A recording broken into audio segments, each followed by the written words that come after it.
Journey IFC strives to create safe spaces to worship God. Know that you are welcome just as you are, regardless of religious background or lack thereof, skin color, political affiliation, sexuality, age, culture, or any other label you own or society throws on you. You are welcomed and celebrated here just as you are.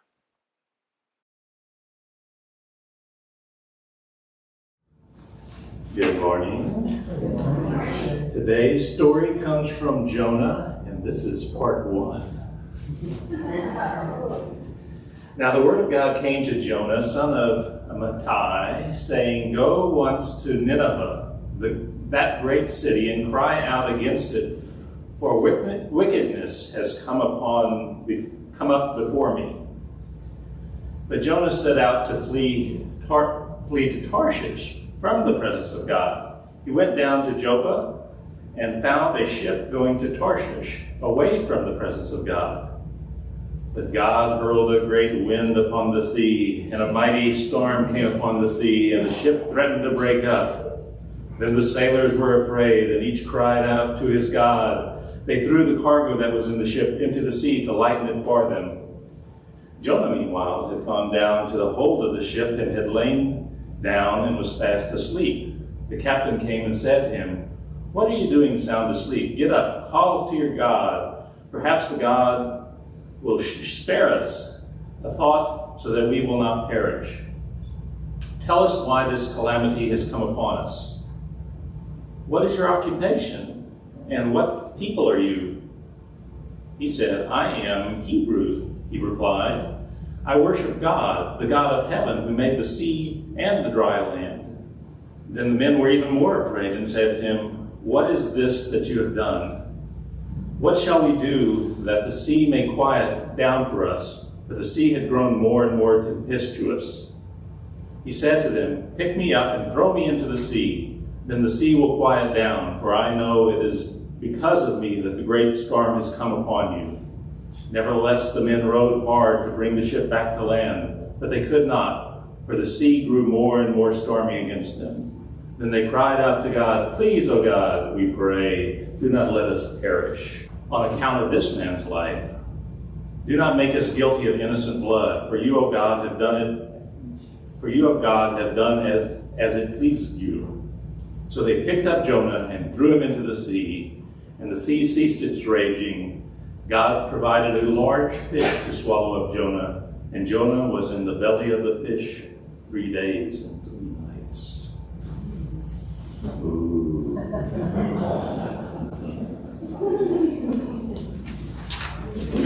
So when I was in seminary, I took my first preaching class, and we were given these assignments. It was these short little things. They're kind of like sermonettes, or kind of like poetry. I like to think of it as more of like a poem. And each time you were given some kind of prompt, and it was just a short little prompt, and then you had to write a one-pager on it and bring it to class, and then the professor would read out the ones you thought were good, whatever. But this is one that I wrote, and it probably was my favorite one I wrote, and I've wanted to share it with Journey since I wrote it, I think. And I think it's funny. And the assignment this week on this one was to shift the point of view. So telling the story from someone else in the stories from the Bible. And so I decided to tell this story from the view of the big fish. So it goes like this. I have always been a big fish. In fact, that is what I am known for. I'm the big fish, my brother is the fast fish, my sister is the attractive fish. I am just big. At least that is what I thought until one stormy night. I had just decided to take a slumber when the seas began to act up. I'd never seen the seas this mad, as they billowed and stirred above, around me. It was a storm that only God could create. Of course, this made my stomach get all queasy in the way it does, and I figured the only way to appease the stomach pain was to eat. But no food was to be found. The storm had scared them off. Until God sent me something, or more correctly, some fish. And this fish was strange. It wore stuff to hide its body. And so I almost did not eat it, but of course I had to eat it. It was a gift from God. What kind of story would it be if I didn't? I think there was something special about this fish. After I ate it up, I thought I could hear what sounded like a prayer coming from within me. I dismissed it as gas until I clearly heard the voice of God speak to me. And God told me to spit out this fish onto dry land, and so I did. How could I say no at this point? Turns out that I'm not just a big fish. I'm a messenger of God.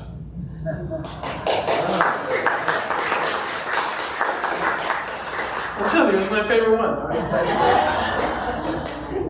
So our story continues. Jonah, it's a 4-chapter book, and so it's short. But if you want to talk about all of Jonah, it's a lot to read. So we have another section, so hang in there. So it goes like this. The word of God came to Jonah a second time, saying, "Get up, go to Nineveh, that great city, and proclaim to it the message that I tell you." So Jonah set out and went to Nineveh, and he cried out, 40 days more, and Nineveh shall be overthrown. And the people of Nineveh believed God. They proclaimed a fast, and everyone, great and small, put on sackcloth. When the news reached the king of Nineveh, he rose from his throne, removed his robe, covered himself with sackcloth, and sat in ashes. Then he had a proclamation made in Nineveh. No human or animal, no herd or flock shall taste anything. All shall turn from their evil ways and from the violence that is in their hands. Who knows? God may relent and change God's mind. God may turn from God's fierce anger so that we do not perish. When God saw what they did, how they turned from their evil ways, God changed God's mind about the calamity that God had said God would bring upon them, and did not do it. But this was very displeasing to Jonah, and he became angry. He prayed to God and said, "Oh God, is not this what I said while I was still in my own country? That is why I fled to Tarshish at the beginning, for I knew that you were a gracious and merciful God, slow to anger, abounding in steadfast love, and relenting from punishment. And now, O God, please take my life from me, for it is better for me to die than to live." And God said, "Is it right for you to be angry?" Then Jonah went out of the city and sat down east of the city and made a booth for himself there. He sat under it in the shade, waiting to see what would become of the city. God appointed a bush and made it come up over Jonah to give shade over his head, to save him from his discomfort. So Jonah was very happy about the bush.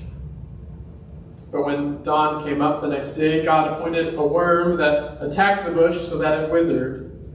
When the sun rose, God prepared a sultry east wind. I love that word. A sultry east wind, and the sun beat down on the head of Jonah so that he was faint and asked that he might die. He said, "It is better for me to die than to live."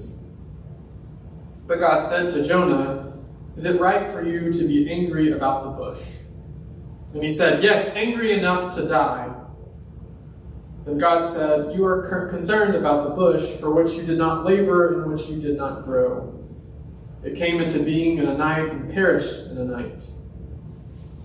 And should I not be concerned about Nineveh, that great city, in which there are more than 120,000 persons who do not know their right hand from their left, and also many animals?"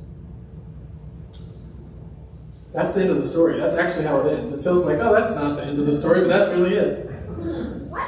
Right? What? I know.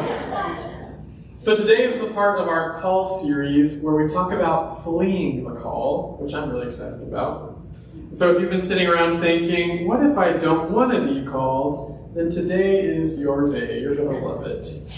Today we're talking about a man named Jonah who was serving as a prophet of God in Israel.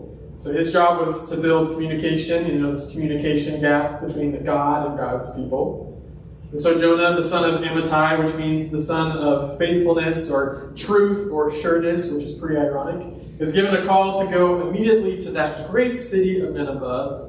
And Jonah is not so sure of this call, because he's told to go and cry out against their wicked ways.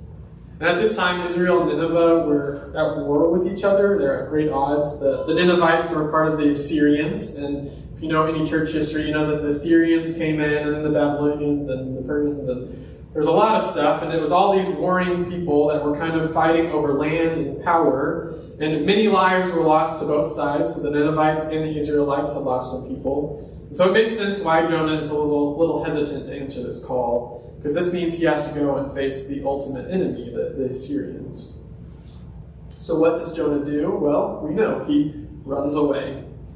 And not just a little bit away, he plans on running really far away. And I didn't realize until I was doing my research how far he was planning on going. Instead of going about the 500 miles to Nineveh, set in modern-day Iraq, he went the exact opposite direction and was going for this infamous, and it was known as this exotic land of Tarshish, which was actually in modern-day Spain, which was 2,500 miles away.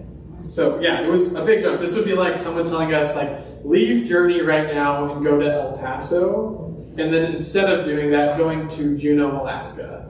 It's that far. I did the math. I even got a little map, and I was like, it's about this far. Roughly, if you go to Alaska, you can make it to Alaska, in that amount of time. So when Jonah was fleeing, he was going as far away as he could, and it was the exact opposite direction. And he had to even cross the entire Mediterranean Sea to do this, because he just wanted to get away from where God was calling him to go. So to do this, he had to get on a boat, of course, and set sail. So that's what he does. He finds a ship that will take him on, and he pays the sailors to take him, and they're on their way. And then, of course, this big storm blows through. And honestly, what Hebrew Bible story isn't great without this wonderful storm coming through? You gotta love that. So the storm hits the boat, and everyone is freaking out, right? Right? I would freak out if there was I'm not doing a storm boat. That sounds scary. And so all the sailors start praying to their gods, hoping to be spared their lives. And they start even throwing cargo off the ship just to lighten their load, to make it. But nothing is helping. And during all of this, where is Jonah? Well, he's asleep. And I love that. It seemed that his journey had made him very tired. Maybe it was the burdens of his current calling to Nineveh, or maybe it was his struggle with his role as a prophet. For some reason, Jonah is just completely exhausted. And I think we've all felt this way at one point or another. It's that kind of exhaustion that's hard to wake up from, that kind of sleep that you can sleep through any storm, any mess going on. That's how tired Jonah was. Jonah just wanted to get away, right? He wanted to go to this exotic land called Tarshish.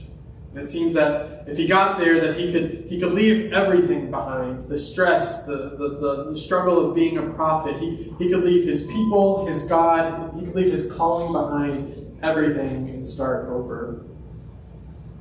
So Jonah asleep on the boat.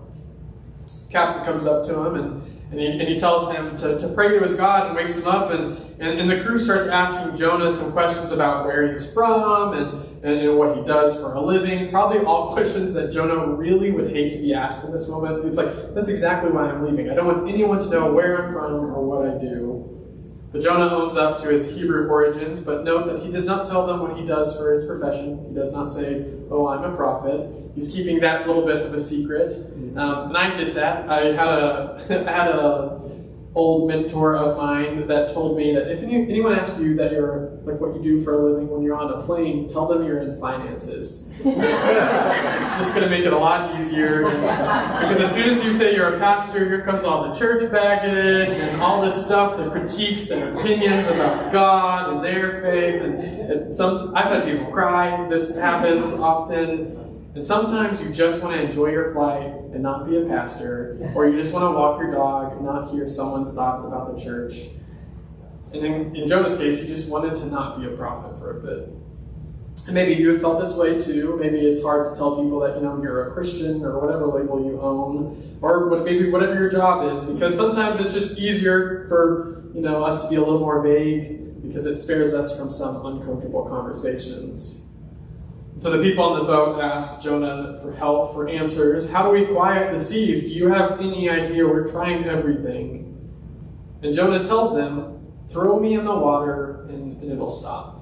Which, if I was one of them, I'd be like, shut up, no. Like, that is not a good, like, whatever. But it seems that Jonah knows something that they don't, that God is upset with Jonah. And Jonah knows the source of this storm, that it's coming from God. But I love this. The men refuse to throw him overboard. They don't do it. Instead, they keep paddling. They keep trying to make it work. But nothing seems to work, and so they pray out to God one final time, saying, his blood's on your hands, basically is what they're saying. And they heed Jonah's advice, and then they throw Jonah overboard into the raging seas.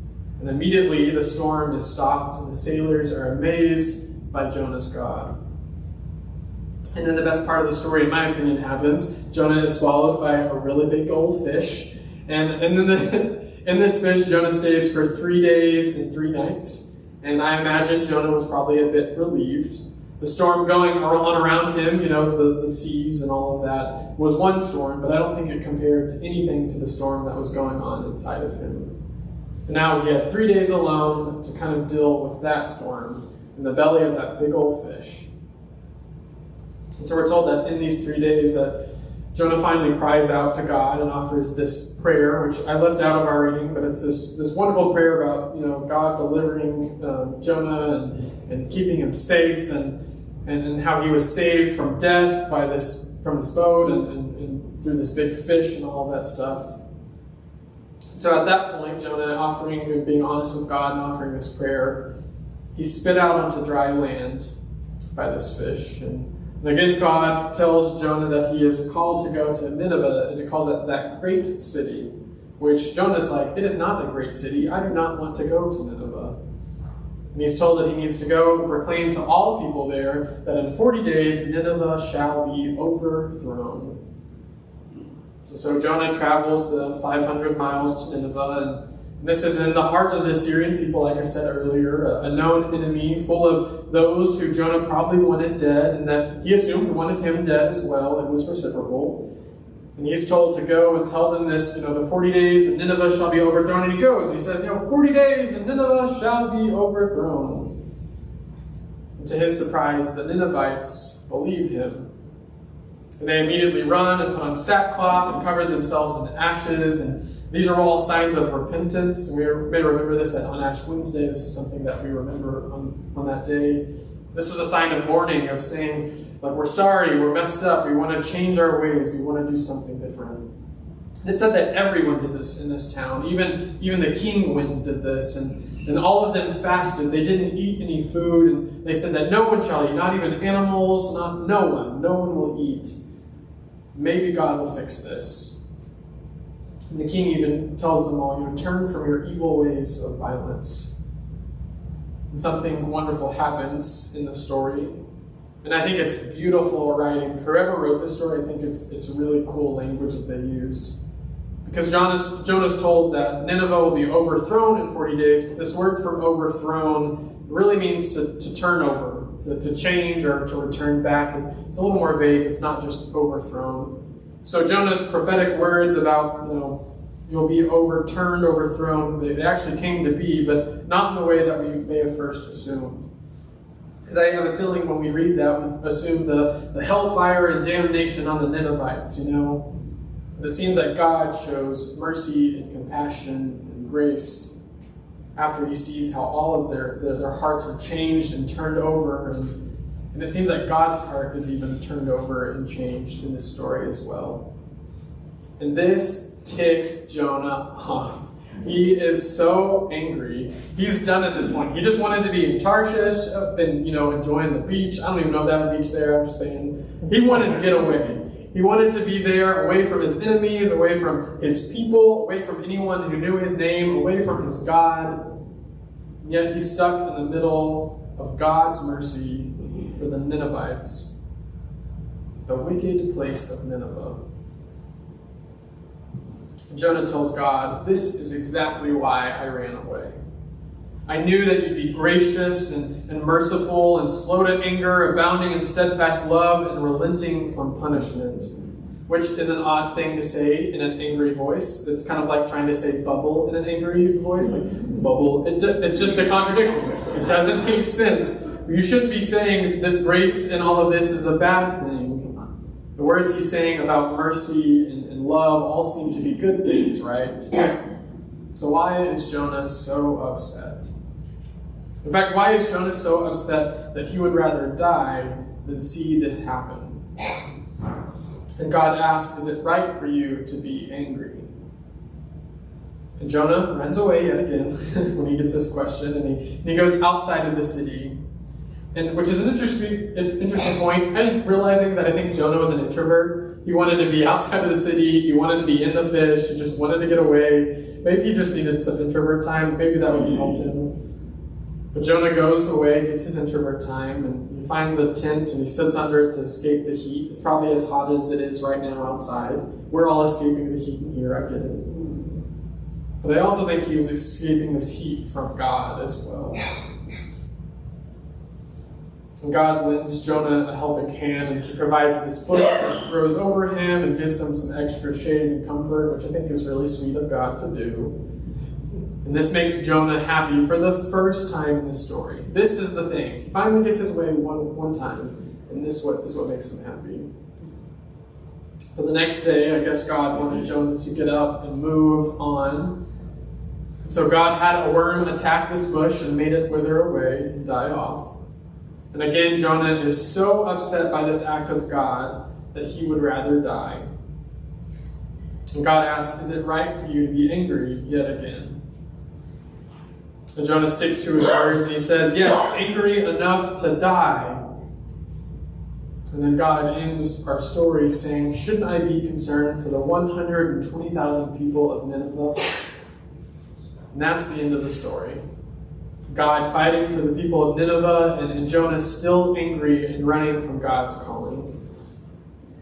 And I'll be honest, I was kind of tempted this week to talk about how Jonah's story teaches us that we should just grin and bear it and find joy in things and be optimistic and just take what God throws our way. But I'm kind of impressed by Jonah's persistence in the story. He really sticks to his guns, and I like that. And then sitting with Jonah's story this week, my heart was somehow softened to his side of the story. Yes, I think Jonah was, I would say, wrong for wishing death over mercy. But I think Jonah had a lot against him at this moment. Can you imagine how stressful his life and calling were, that he would rather run away and die than to follow God's call? That's like some heavy stuff there, that this kind of silly story, like it's weird and funny and has all these weird comical things happening, but we can't let that gloss over that he would rather die than follow God's call. And I really hope and pray that his story doesn't end here. Although it ends in like the Bible here, I hope that it continued on past that. Because oftentimes I think in our society, too many people's stories end right there, wanting to die. I pray that Jonah's heart was softened in some way. And I hope that Jonah learned after some time and some frustration with God that even his enemies are worth loving. And I hope that he learned that God loved him too. And that even in the running and the fleeing, God was there every step of the way, lovingly guiding him back home. Because looking at Jonah's story from another angle, we see that Jonah went on this journey where he taught a boat full of people about the power and mercy of God. He also revealed to an entire town of his enemies that God could change their hearts and lead them away from violence and into love. And I pray that Jonah's heart could be turned in a similar fashion just like theirs. And I pray that our hearts can be turned in a similar fashion too. Because there are many times when we're not ready to follow God. And we could probably list a lot of things that keep us from following God. We could just list on and on and on. And I can think of times in my own life, and you may be able to think of them right now as you're sitting here, where I needed to run from God. Where I just needed to run from everything. And I think this story reminds us that there's room for that too. That the running is okay. That even God can work in and through the running too. Even if we run from what God calls us to do, I still think God shows up through us. And I think God is right there with us along the way. Maybe even running beside us and encouraging us along the way, guiding us home. So as we sit with the story about grace and mercy and this turning over nature, I hope that we can offer the same grace in this story. I hope we can offer that same grace to Jonah and to our enemies and even to God. But I really hope we can offer that same grace to ourselves. It's okay to run from God. It's okay to run from this calling. God is still with you there, loving you the whole way and offering you that same grace. Amen. Amen. Well, again, here we are at the beginning of another week, and about the call. Are you really fleeing the call when you run away? Sometimes you find that running from God makes you run right to God. So know this, no matter what the call, God's supply and resources will never be lacking once you do. So go this week and live the call and bring the good news of God's endless grace on this earth. Amen.